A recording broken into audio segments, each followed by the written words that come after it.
नमस्ते दोस्तों, मेरे चैनल में आपका एक बार फिर से स्वागत है। दोस्तों, मेरी तरफ से आप सबको हैप्पी न्यू ईयर। और सबसे पहले मैं आपसे सॉरी मांगना चाहता हूं क्योंकि ये वीडियो काफ़ी देर बाद आ रही है। इसके दो कारण थे। सबसे पहले तो मेरे कॉलेज, और दूसरा जो किताब मैं आज रिव्यू करने वाला हूँ वो खुद। ये किताब क्यों, ये मैं आपको आगे बताऊँगा। पहले हम किताब के बारे में जानते हैं।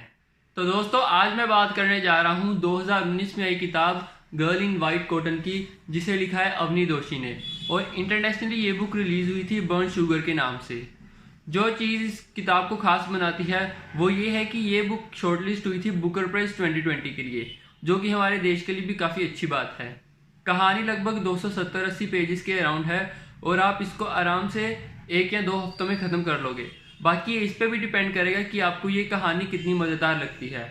तो चलिए अब किताब के बारे में जानते हैं। तो दोस्तों, ये कहानी है तारा और अंतरा के मदर डॉटर रिलेशनशिप के बारे में।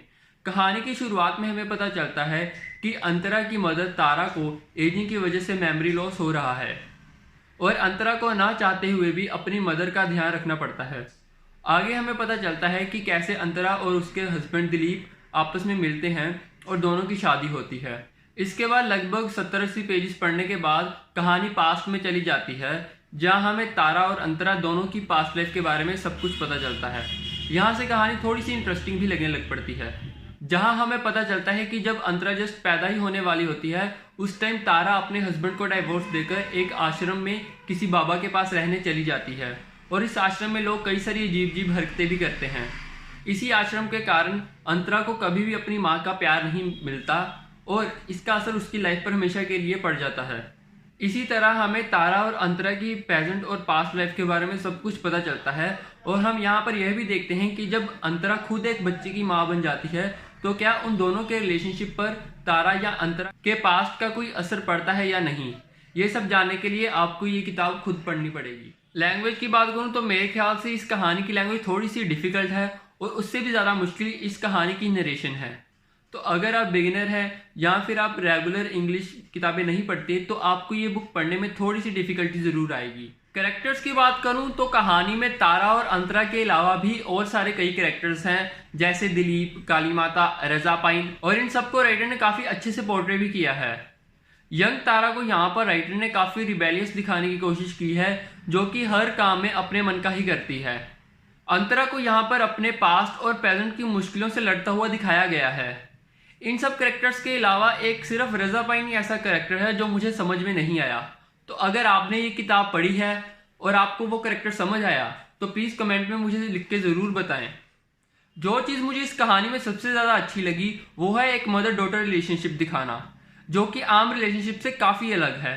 कहानी की शुरुआत में ही अंतरा कहती है कि I would be lying if I said my mother's misery has never given me pleasure. लेकिन उसी समय अंतरा अपनी माँ की हेल्थ का ध्यान भी रख रही होती है और यही चीज़ कहानी को काफ़ी इंटरेस्टिंग भी बनाता है। जो चीज़ मुझे इस बुक में अच्छी नहीं लगी वो है इस कहानी की नरेशन, जो कि थोड़ी सी डिफ़िकल्ट है और साथ ही साथ ये कहानी काफ़ी बोरिंग भी है। यही कारण था कि मुझे इस बुक को पढ़ने में काफ़ी ज़्यादा टाइम लग गया। तो अगर आप कुछ ऐसी कहानी पढ़ना चाहते हैं जो आखिर तक आपका इंटरेस्ट बनाए रखे तो आपके लिए किताब बिल्कुल भी नहीं है। पर हाँ, अगर आप बुक वर्म हैं और आपको कई सारी किताबें पढ़ने का शौक है तो डेफिनेटली आपको ये किताब ज़रूर पढ़नी चाहिए।